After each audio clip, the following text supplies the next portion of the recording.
नमस्कार, साहित्य जगत में आप सभी का स्वागत है। तो आज का प्रश्न हमारा है मंदाकिनी का चरित्र चित्रण। देखिए, ध्रुव स्वामिनी नाटक जो हम पढ़ चुके हैं उसमें ध्रुव स्वामिनी का चरित्र चित्रण हम पहले कर चुके हैं। तो दूसरी प्रमुख स्त्री पात्र जो हैं वो है मंदाकिनी। उसके चरित्र की क्या क्या विशेषताएं हैं उनका अध्ययन हम करने जा रहे हैं। तो देखिए प्रश्न को विस्तार पूर्वक। मंदाकिनी, सबसे पहले हम भूमिका में बताएंगे कि मंदाकिनी एक नाटक में काल्पनिक पात्र है। जयशंकर प्रसाद ने मंदाकिनी को रामगुप्त और चंद्रगुप्त की बहन के रूप में चित्रित किया है और मंदाकिनी जो है वो नारी के अधिकारों की समर्थक हैं। तो ध्रुव स्वामिनी नाटक के आधार पर उसके चरित्र की जो विशेषताएं हैं वो इस प्रकार हैं। सबसे पहली विशेषता मैंने यहाँ पर लिखी है कुशल अभिनेत्री। मंदाकिनी जो है वो एक कुशल अभिनेत्री है, यानी अभिनय करने में पारंगत है, निपुण है। नाटक की शुरुआत में जब हम देखते हैं कि वे एक खड्गधारिणी के रूप में रामगुप्त ने उसको नियुक्त किया है कि वो जाए एक गूंगी बनकर, खड्गधारिणी और गूंगी बनकर ध्रुव स्वामिनी के मन में चंद्रगुप्त के प्रति क्या भाव छिपे हुए हैं उसका पता लगाने के लिए, ध्रुव स्वामिनी के मन के भावों को जानने के लिए मंदाकिनी को नियुक्त किया गया।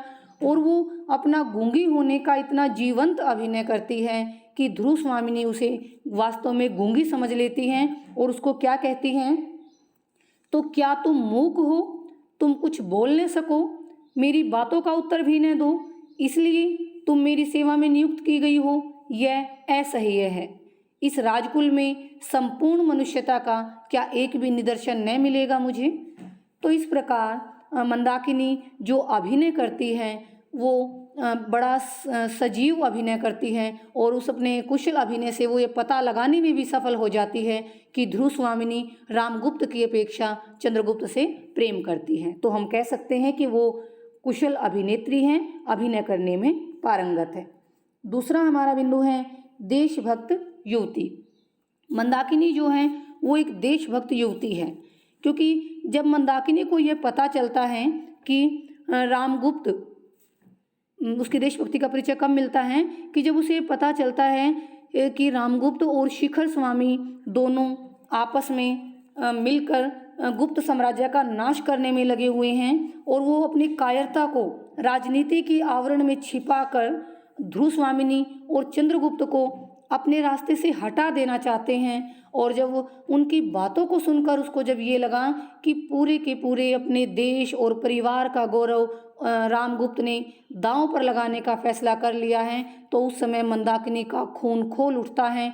वो उसके अंदर की जो देशभक्ति है, जो कर्तव्य परायणता है, वो जाग जाती हैं और वो क्या कहती हैं कि नहीं, मुझे हृदय कठोर करके अपना कर्तव्य पालन करने के लिए यहाँ पर रुकना होगा, न्याय का दुर्बल पक्ष मुझे ग्रहण करना होगा।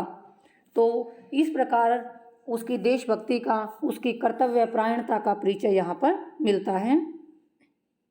अगला हमारा बिंदु है निर्भीक नारी। मंदाकिनी एक निर्भीक बाला है।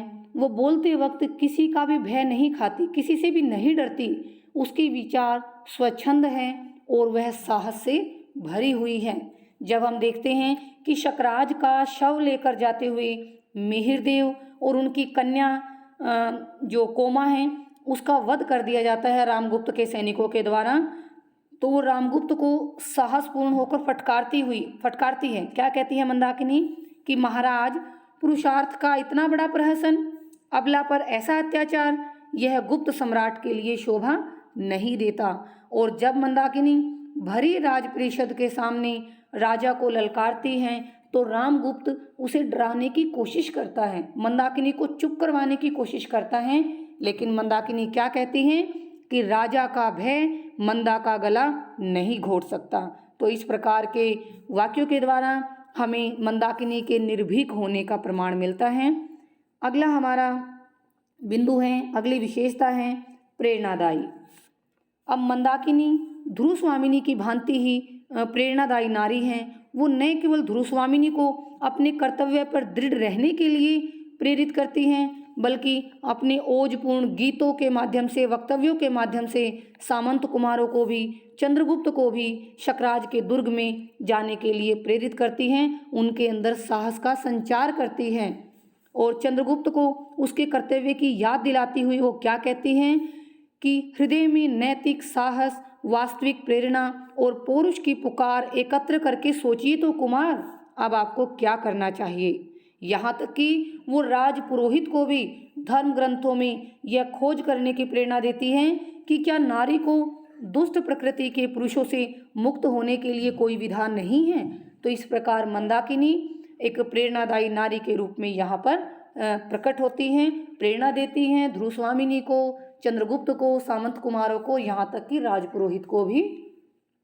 अंतिम हम उसके चरित्र की विशेषता यहाँ पर हैं कोमल व करुणामयी। अब मंदाकिनी जो है वो देशभक्त तो है ही, निडर भी है, निडर हैं, उसके साथ साथ जो नारी के अंदर कोमलता और करुणा के गुण होते हैं उसके दर्शन भी हमें मंदाकिनी के चरित्र में देखने को मिलते हैं। मंदाकिनी के हृदय में दूसरों के प्रति करुणा की अजस्र धारा प्रवाहित होती रहती है।